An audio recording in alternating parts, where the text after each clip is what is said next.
¿Cómo? Te lo digo porque yo ya le pateé sin querer y tomó nomás aquí a Morgan. ¿Cómo es importante?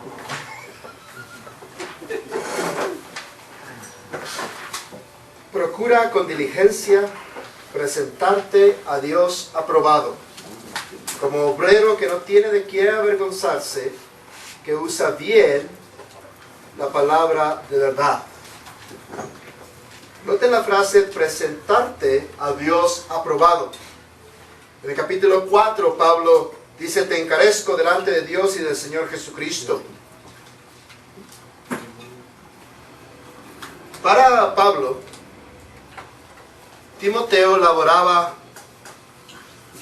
en latín coram Deo, delante de Dios. Todo exégeta, todo expositor, todo hombre que busque servir a Dios sirviendo a la iglesia, todos ustedes al estudiar la palabra de Dios, al tratar de comprenderla para sí mismos o para instruir a sus amados, para ser usados por Dios, para ayudar a la iglesia a una mejor comprensión de la Escritura, tenemos que estar conscientes de que laboramos coram Deo, delante de Dios.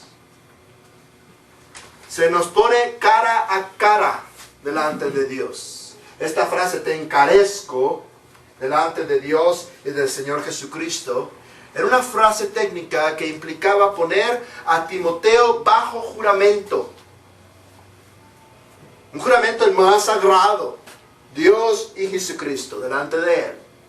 Levanta la mano. Prometes esto. Es lo que está diciéndole Pablo. Y ahora le pide, procura con diligencia presentarte a Dios. No está hablando meramente, aunque sí va a suceder, de aquel día en que Dios llamaría a Timoteo a su presencia, a dar cuenta, pero ya en el presente de Timoteo. Ya tiene que laborar ante la presencia de Dios, bajo su vista, bajo su ojo, sintiendo constantemente la omnipresencia de Dios. La omnipresencia de Dios es uno de sus atributos, ¿no? Bien conocidos. ¿Saben que pecamos porque se nos olvida eso? Si no se nos olvidara que Dios está allí, aquí, siempre, no pecaríamos. Si siempre estuviéramos literalmente acompañados de alguien, siempre viéndonos, siempre escuchándonos, siempre considerando nuestros actos, pensamientos y actitudes, ¿cómo no viviríamos? Dios está presente. Eso es lo que le dice Pablo a Timoteo. Pero también está esa presencia divina que es especial. Procura con diligencia presentarte a Dios aprobado. Timoteo habría de presentarse ante Dios en su día, en el sábado cristiano, en su casa, que ya no era el templo de Jerusalén. Ya para estos tiempos ya se entendía en la teología bíblica, ese no es el templo, la iglesia es el templo. Y probablemente la iglesia en Éfeso se reunirían en el aposento alto de una de las muchas propiedades de Priscila y de Aquila, que eran personas muy ricas y tenían propiedades en muchas partes del Imperio Romano, como podemos ver de las cartas de Pablo y del libro de los Hechos. Probablemente ellos prestaban su villa ahí en Éfeso, en un aposento alto, y se reuniría la iglesia. Y Timoteo habría de presentarse ante Dios el próximo domingo y abrir su palabra, explicarla a la iglesia de Éfeso, aplicarla. Ese es nuestro llamado. Dios está presente en su casa, en su día. Él oye nuestras palabras. Él ve nuestra actitud. Él conoce nuestro corazón. Él sabe cuando estamos inventando. Él sabe cuando estamos mintiendo. Él sabe cuando estamos diciendo cosas que no es correcta. Él sabe también cuando hemos estudiado.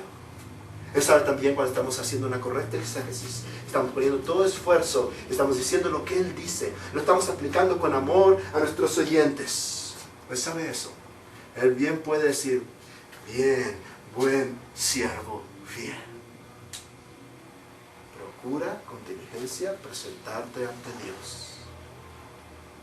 Esa debe ser nuestra conciencia. Laboramos bajo su ojo. Enseñamos, predicamos delante de Él. Y sí, en tercer lugar, un día de estos vamos a dar cuenta. ¿Han considerado las implicaciones de Hebreos 13, 17?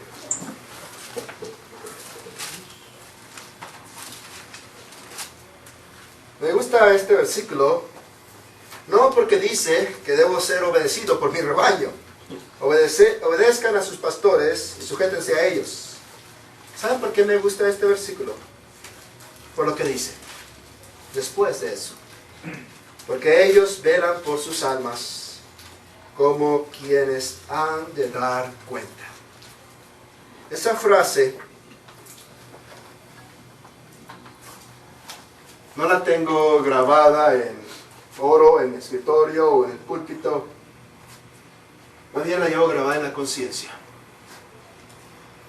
Un día de estos, cuando muera, cuando Cristo vuelva, lo primero que suceda, voy a dar cuenta a Dios de las almas que me encargó. Esas son, en orden, la mía propia, la de mi esposa, la de mi niña y la de todas las ovejas de ese pequeño rebaño en la Iglesia Bautista Betel, Ciudad Cuauhtémoc, Chihuahua. Y también todas aquellas almas que en su providencia se han cruzado en mi camino y soy responsable por ellas ahora. Voy a dar cuenta a Dios. ¿Podemos engañarle? No. ¿Vamos a poder mentirle? Mucho menos. Él sabe todo. Aquel día solamente nos quedaría decir con Pedro, Señor, tú sabes todas las cosas. Procura con diligencia presentarte ante Dios. En tu estudio, en tu exposición y en aquel día. Oremos al Señor.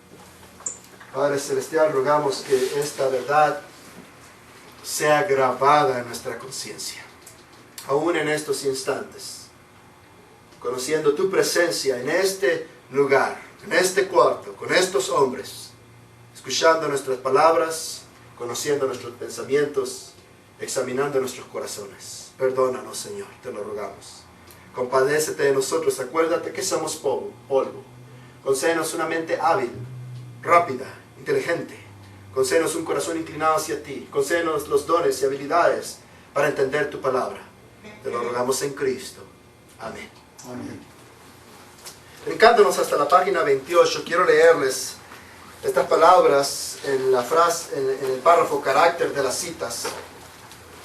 Me estoy brincando, hermanos, porque no va a ser posible cubrir todo el material diseñado para 21 horas en las 15 horas que hemos apartado esta semana. Pero tienen copias de ello, pueden leerlo en su propio tiempo. Y el viernes, en la última hora, lo voy a apartar para resolver cualquier pregunta o duda que tengan de esas porciones que no dije, que no les leí, que no les expliqué en persona y que ustedes leyeron. El viernes voy a apartar la última hora para ello. También cualquier duda o pregunta que tengan de lo que sí dije, de lo que sí traté de explicar, voy a tratar de resolver. Pero si quieren anotar sus dudas, preguntas para el viernes, la última hora. Frederick Gardner, en 1885, concluyó: en todas las citas, y está refiriéndose a las citas que el Nuevo Testamento hace del Antiguo, en todas las citas que son usadas argumentativamente o para establecer cualquier hecho o doctrina, es obviamente necesario que el pasaje citado sea citado de acuerdo a su sentido y significado original, para que el argumento basado en él sea válido. ha habido mucho duro criticismo contra algunos de esos pasajes, es decir, del Nuevo, que cita el Antiguo, y se ha afirmado sin pensarlo bien que los apóstoles, especialmente Pablo, criados en las escuelas rabínicas de pensamiento, citaron las Escrituras en el modo rabínico e inconsecuente. Un examen paciente y cuidadoso de los pasajes mismos quitará tal falsa consideración. En su tiempo, Frederick Garner leía estos y él está a finales del siglo XIX, cuando la teología liberal ya estaba haciendo estragos y estaban acusando a Cristo y a los apóstoles de usar el Antiguo Testamento como los rabís, torciendo la Escritura, tomándolas fuera de contexto, fuera de sentido, espiritualizándolas, alegorizándolas. Pero dice, no es cierto, porque sus argumentos, lo que están diciendo, lo que están buscando probar, si son probados por medio de alegoría, no tienen sustancia alguna, no tienen fundamento. Si lo sacan de su contexto, cualquier persona puede decir, pues no vale eso, está sacándolo del contexto. Pero dice, con una paciente y cuidadosa consideración, vas a ver que no es así. Ahora vamos a hacer eso en las clases de citas que podemos discernir en el Nuevo Testamento cuando citan al Antiguo Testamento. El Nuevo Testamento lo cita apologéticamente, proféticamente, tipológicamente, teológicamente y prácticamente. Vamos a ver la primera, apologéticamente. ¿Qué es el uso apologético? Es cuando el Nuevo Testamento cita al Antiguo como argumento. Ese es el uso apologético. Apología significa defensa. Agarran el Antiguo Testamento y lo citan para argumentar una doctrina o práctica. Ahora vamos a considerar la cita del Salmo 16 que encontramos en Hechos 2, 29 al 33. Y si van a Hechos 2, 29 al 33, van a escuchar a Pedro citar el Salmo 16.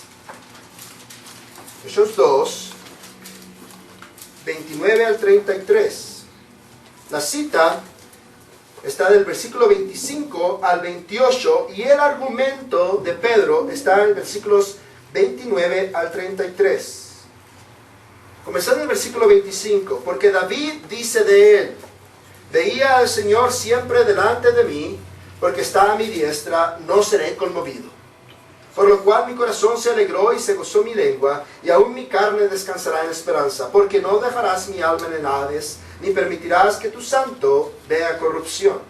Me hiciste conocer los caminos de la vida, me llenarás de gozo con tu presencia. Es una cita directa del Salmo 16, versículos 8 al 11. Varones hermanos, ahora el argumento de Pedro. Se les puede decir libremente del patriarca David, que murió y fue sepultado, y su sepulcro está con nosotros hasta el día de hoy. Pero siendo profeta, y sabiendo que con juramento Dios le había jurado que de su descendencia en cuanto a la carne levantaría al Cristo para que se sentase en su trono, viéndolo antes, habló de la resurrección de Cristo, que su alma no fue dejada en el Hades, ni su carne vio corrupción. A este Jesús resucitó Dios, de lo cual todos nosotros somos testigos. Así que, exaltado por la diestra de Dios y habiendo recibido del Padre la promesa del Espíritu Santo, ha derramado esto que vosotros ven y oyen. Es el argumento de Pedro probar que el Antiguo Testamento sostiene este asunto de la resurrección de Cristo. Que Cristo en verdad resucitó. Prueba de la resurrección en el Salmo 16. Ahora, este Salmo 16 también es citado por Pablo. En el capítulo 16, versículo 10. En Hechos 2:31. Y en Hechos 13:35, Pablo lo cita de vuelta. Versículo 10 del Salmo 16. Tanto Pedro como Pablo en esos contextos están hablando a judíos. Es muy importante entender eso. ¿Por qué? Porque sus oyentes conocen ese salmo. Y ambos, Pedro y Pablo, asumen que cuando lo interpreten, su interpretación va a ser irrefutable, porque sus oyentes conocen ese salmo. Y sus oyentes aceptan que el salmo es mesiánico. Para el tiempo de Pedro y Pablo, este salmo era leído en las sinagogas refiriéndose al Mesías. Por eso lo citan acerca de Cristo. Sus oyentes no van a contradecirles. Ahora, esta presuposición de Pedro y Pablo informa este principio hermenéutico que quiero mostrarles ahorita. El sentido único de la Escritura. Que la Escritura tiene un solo sentido. No un sentido oculto o doble, donde si pensamos que ellos están citando el Salmo de una manera figurada simplemente y estaba oculto ahí en el Salmo y no lo podían ver jamás los judíos. O es un sentido doble, se refiere a David pero también se refiere a Jesús. Entonces introducimos incertidumbre en la interpretación. Porque cualquier texto podemos argumentar tiene un sentido oculto y doble, o triple o cuádruple, como decían los de la Edad Media. No. Los judíos y prosélitos que escucharon a Pedro y a Pablo, en ese instante podrían muy bien contradecirles si estuvieran haciendo eso. Pero el hecho de que ellos tienen este principio del sentido único, sus oyentes no pueden refutarlo. No escuchamos que los oyentes de Pedro y después los oyentes de Pablo dijeron, espérate, ¿de dónde sacas eso tú? ¿De dónde sacas que está hablando del Mesías? No lo hicieron así, porque tenía un sentido único ya comprendido. Ahora, esto no significa, hermanos y amigos, que Dios mismo, por su inspiración de los autores de la Escritura, no pueda mostrar lo que Berkhoff llama en su libro de interpretación bíblica, la interpretación teológica. Es decir, Dios, quien es el autor primario y principal de la Biblia, nos muestra en primer lugar que Él es el autor. Es la palabra de Él. Él ha constituido su palabra una unidad orgánica. De Génesis a Apocalipsis hablan de lo mismo todo, pero tercer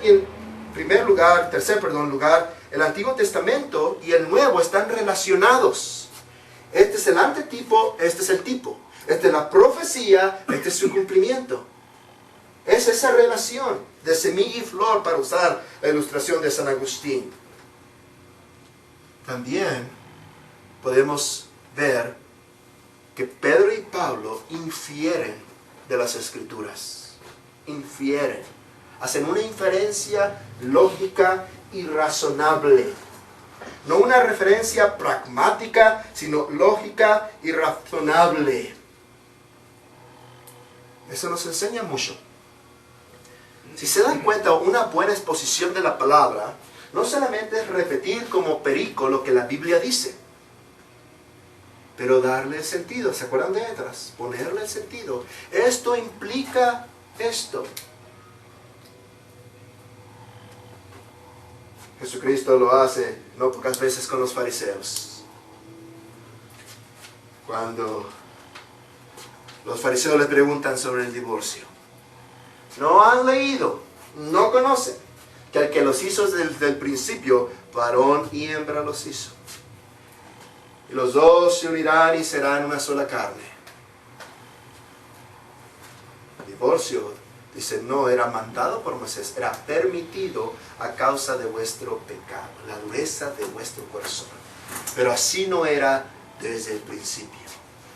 Cristo está infiriendo que el divorcio es permitido en unas circunstancias explícitas, no es mandado. Y lo infiere de Génesis 2. Una inferencia lógica y racional. Ese principio del significado único de las Escrituras nos enseña eso. Ahora, pero continuemos con Pedro. Ahora, noten Hechos 2:25.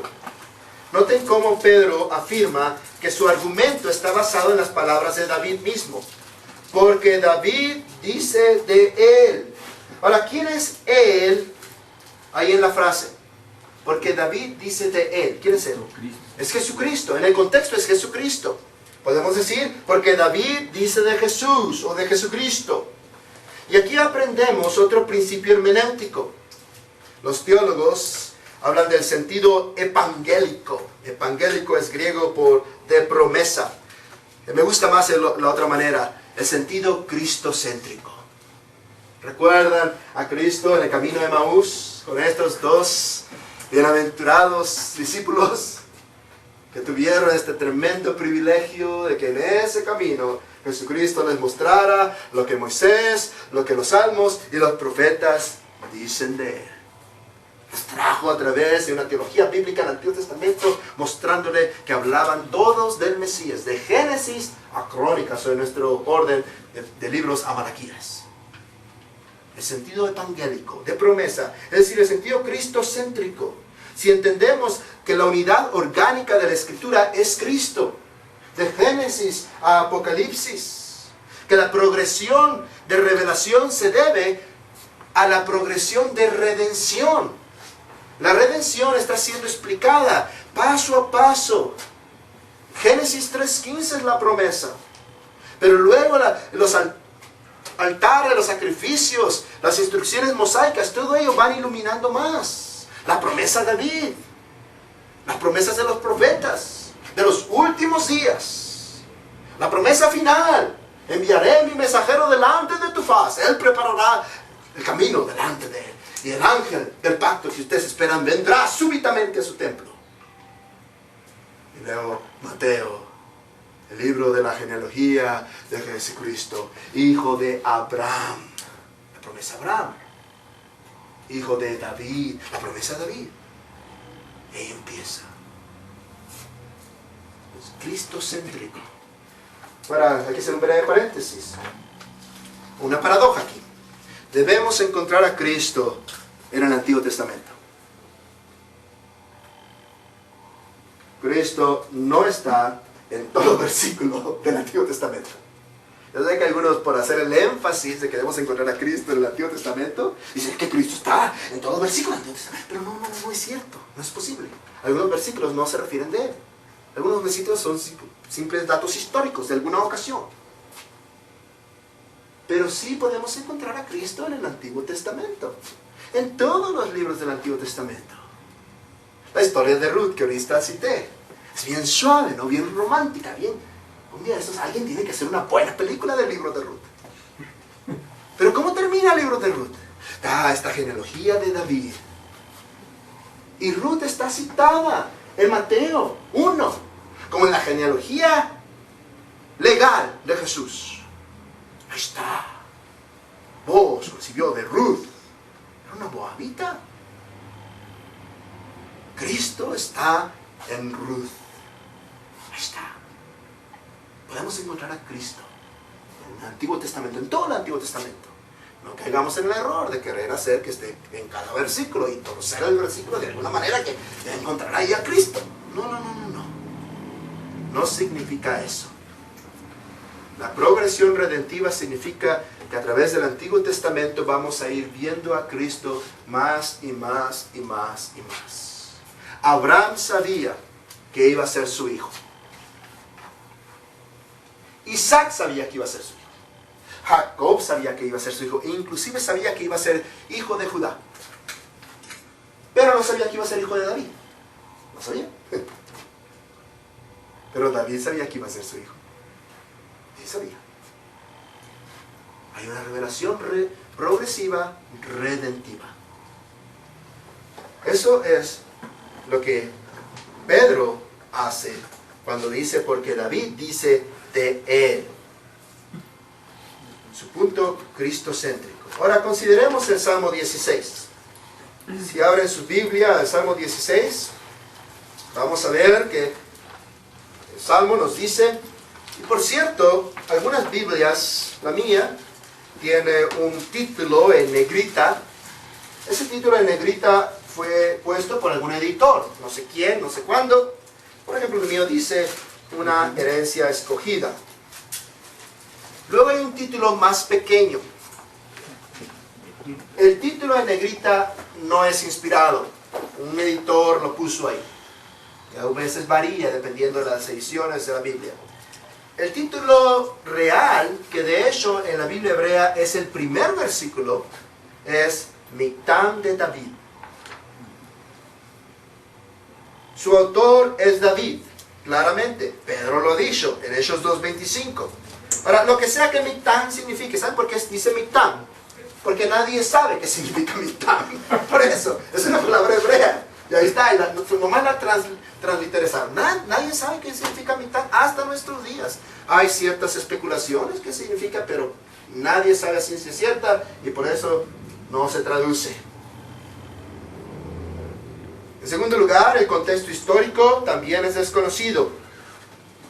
Todo lo que podemos saber por ser el autor David es que necesariamente lo escribió en su tiempo. Podemos poner el contexto histórico entonces.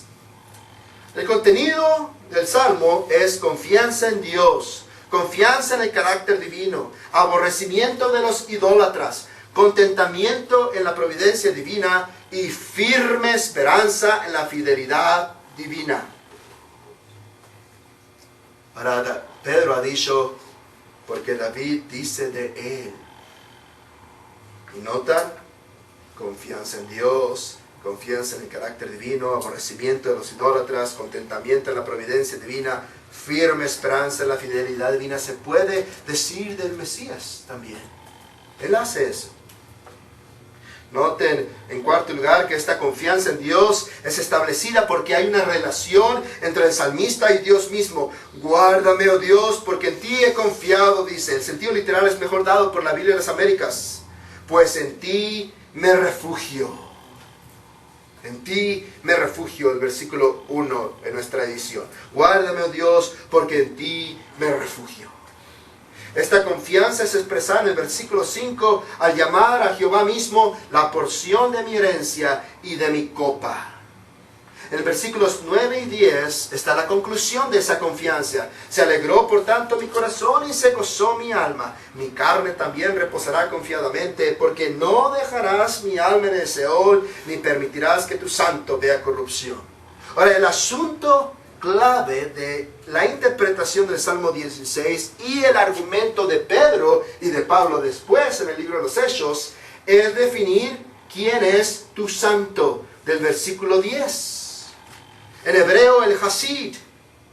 Ahora, si reconocemos como Pedro sabía y sus oyentes sabían, y Pablo sabía y sus oyentes sabían, que Hasid es un término mesiánico, no perderíamos el camino. Y la enseñanza misma de David en este salmo. Él está hablando ciertamente de sí mismo, pero no de él personalmente.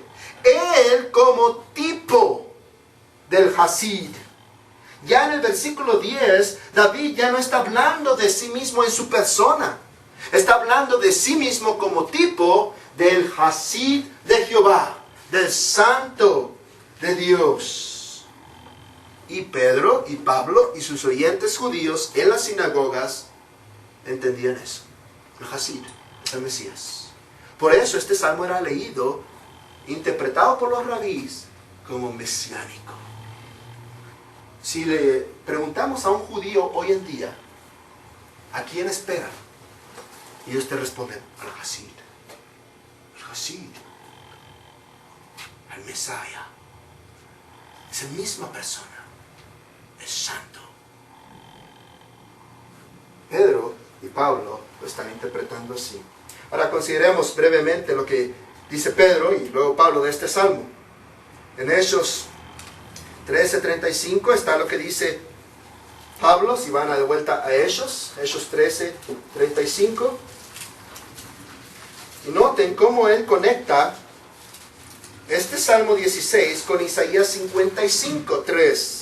En el versículo 34.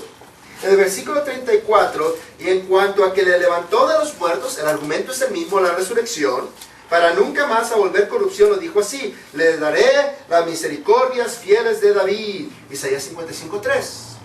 Por eso dice también en otro salmo, y ahora cita el Salmo 16, no permitirás que tu santo vea corrupción. Pablo usa el mismo argumento que Pedro, porque la verdad David, habiendo seguido su propia generación, según la voluntad de Dios, durmió y fue reunido con sus padres y vio corrupción.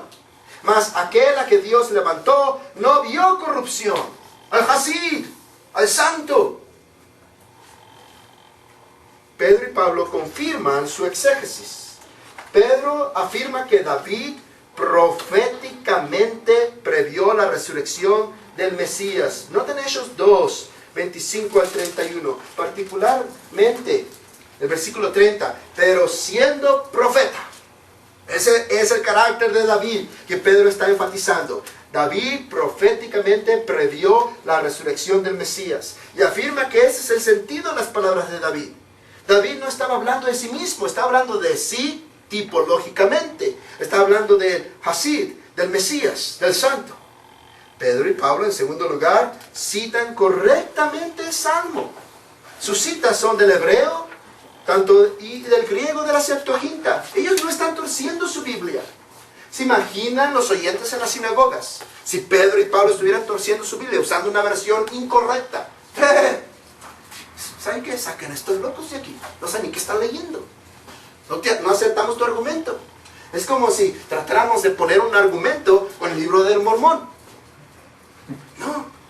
Recuerdo la necedad que hizo un estudiante de seminario que estaba en mi clase y que, por cierto, no volvió el semestre después.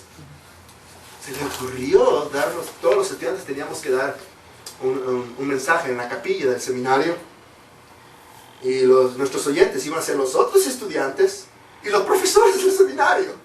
Y a la corriente se le ocurre darnos una historia, una predicación de uno de los libros deuterocanónicos. No volvió el siguiente semestre este estudiante. ¿Por qué? Pues porque no es autoridad. No es autoridad. Son apócrifos. No son la Biblia. ¿Se imaginan si Pablo y Pedro están citando incorrectamente el original hebreo? Para el judío no es autoridad. Es lo que quieras. Eso no dice la Biblia. Están citando correctamente. Sus oyentes no dijeron que no estaban diciendo la Biblia. En tercer lugar, Pedro y Pablo dan el sentido correcto del Salmo, siguiendo la profecía mesiánica dada por David.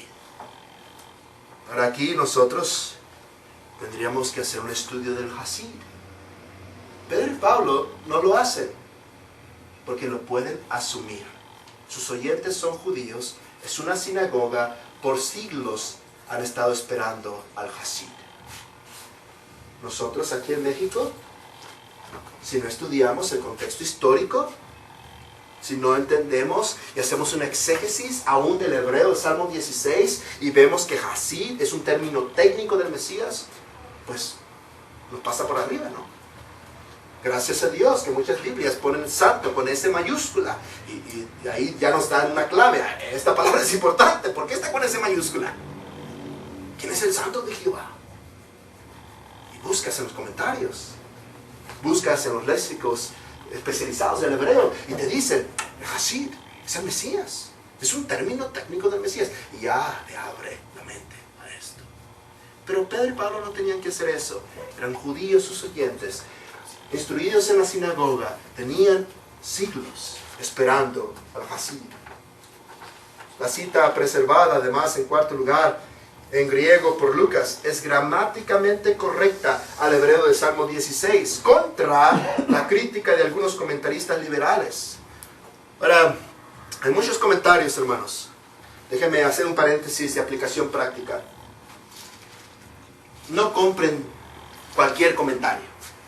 No compren. Gracias a Dios, esta librería se hace un esfuerzo por vender libros que son de un carácter reformado, y si no reformado, que sean correctos, que sean bíblicos, cristianos, que no sean meras invenciones. Pero hay muchos comentarios, sobre todo si vas a otras librerías o si buscas en internet, vas a encontrar muchos comentarios, y muchos comentarios están escritos por liberales, que no creen en la inspiración divina de las Escrituras, que no creen en la infalibilidad, que no creen nada de estas presuposiciones que nosotros tenemos. Y muchas veces comentaristas liberales dicen, Lucas está citando incorrectamente, porque su griego no es realmente la Septuaginta. Es verdad, Lucas no está citando la Septuaginta, pero el griego que él está citando es correcto al hebreo, aunque no sigue palabra por palabra la Septuaginta. ¿Vieron ustedes que Lucas no sabía bien griego? Él era griego. Lo está citando correctamente. Entonces no debemos acabar ante los ataques liberales. En quinto lugar, no hay una doble interpretación oscura y escondida, mucho menos una interpretación múltiple o contraria. Tanto Pedro como Pablo hablan correctamente una interpretación gramática, histórica y teológica correcta. Sexto lugar, Pedro y Pablo aplican a sus oyentes contemporáneos la enseñanza e implicación del Salmo 16 en su cumplimiento mesiánico. David habló de la resurrección del Mesías, del Cristo. Y el Señor ha levantado a Jesús de Nazaret. Lo aplican a su tiempo. En séptimo y último lugar, tanto Pedro como Pablo nos muestran aquí el uso apologético de la Escritura, de defensa. Ellos fundamentan su enseñanza por medio de un argumento irrefutable de la Escritura. Y es irrefutable, ¿por qué? Doctrina o práctica. Apostólica, no cualquiera, apostólica, la que tenemos que seguir. Está fundamentada sobre un argumento que debe ser irrefutable. ¿De dónde? De la Escritura.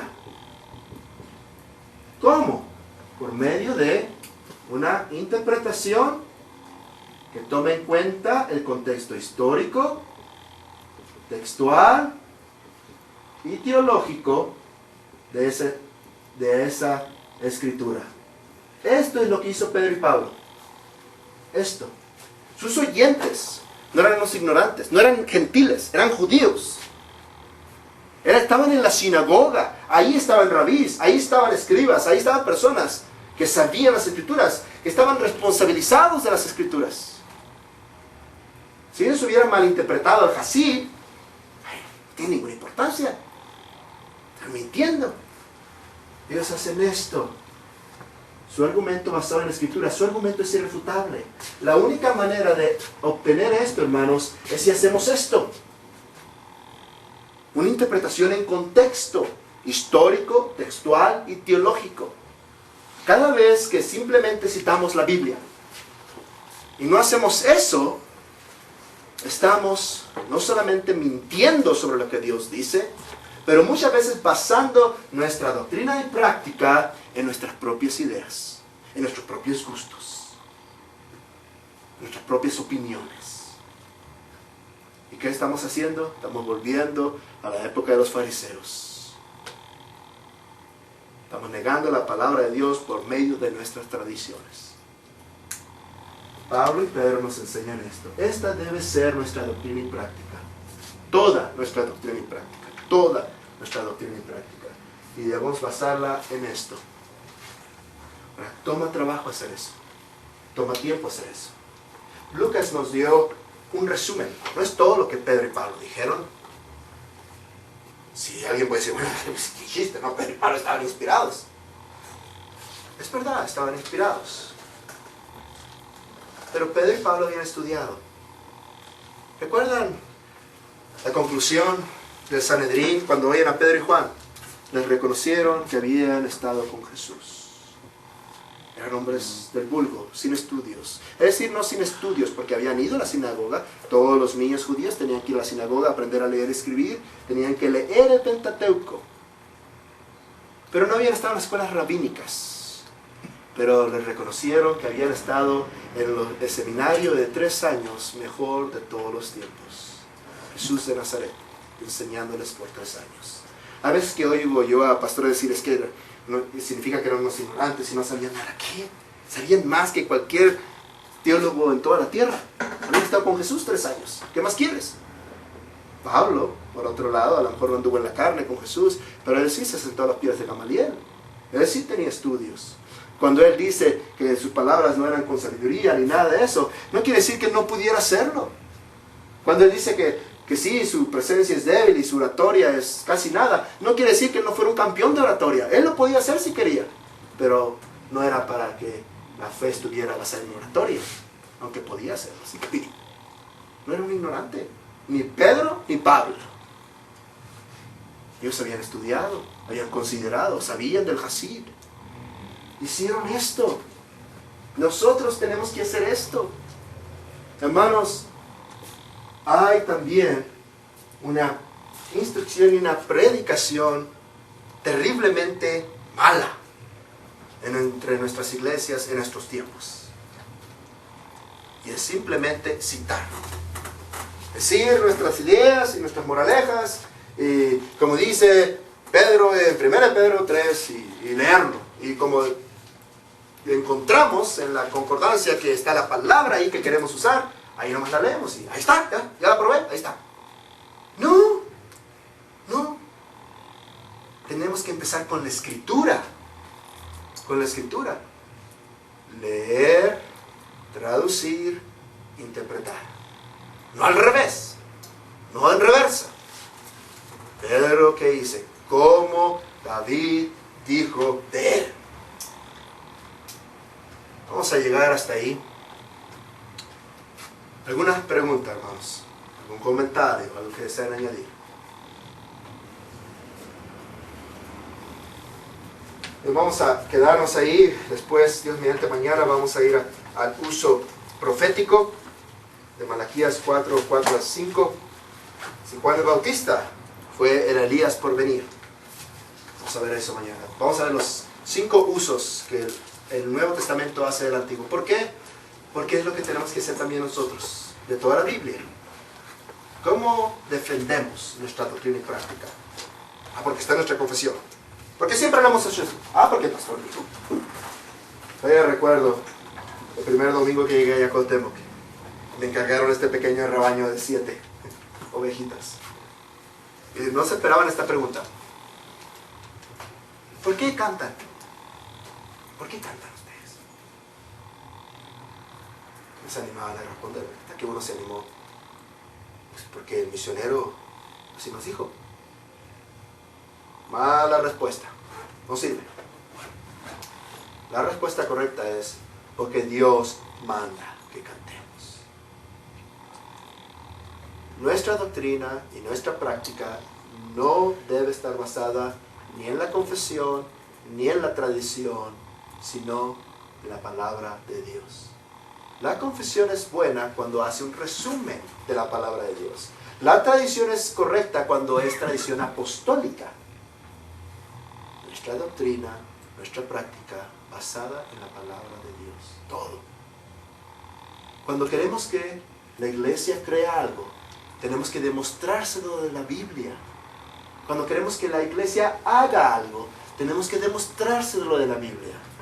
Si se lo estamos diciendo que lo crean porque lo digo yo, y que lo hagan porque lo digo yo, eso es señorear sobre la grey. Eso es antibíblico, anticristo. Porque Cristo no nos mandó a hacer eso. Debemos pastorear con la palabra, gobernar con la palabra, supervisar con la palabra. Mis ovejas oyen mi voz y me siguen. Bien, si tienen preguntas o dudas, si quieren guardarlas para el viernes, está bien. El viernes, la última hora, buscamos resolverlas. Y si no las podemos resolver, pues las anoto yo y me las llevo y luego se las mando por email. Vamos a orar y pedir a Dios que tenga bien bendecir esta noche. Hermano Morgan, nos despide en oración, por favor.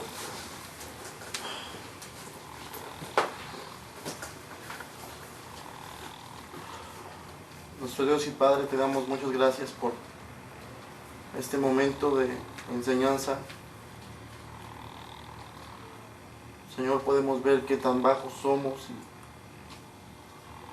tan ignorantes, y sin embargo tú prometes que utilizarás a personas así para tu propia gloria. Te rogamos, Dios, que todos seamos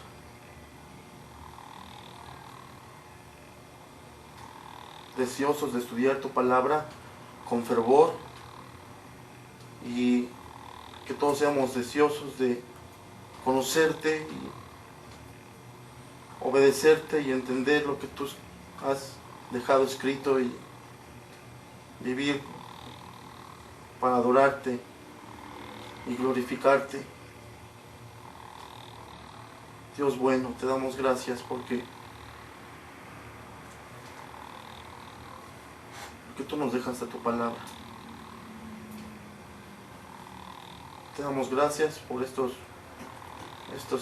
este momento que tuvimos de estudio y por el pastor que nos dio esta enseñanza, y te rogamos que esta semana también, los siguientes días, sigamos aprendiendo y podamos aplicar esto y tengamos el deseo entonces así de ser prontos a servirte con un corazón presto y sincero a ti. Y te damos muchas gracias por toda esta bendición, en el nombre de Cristo. Amén. Amén. Que Dios les bendiga, hermanos. Gracias por su amable atención.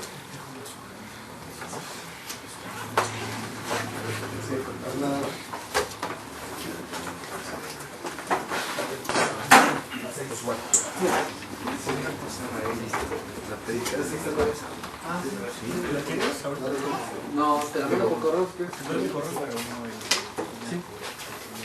¿Dónde? ¿Te lo apunto o...? Si pudieras, por favor.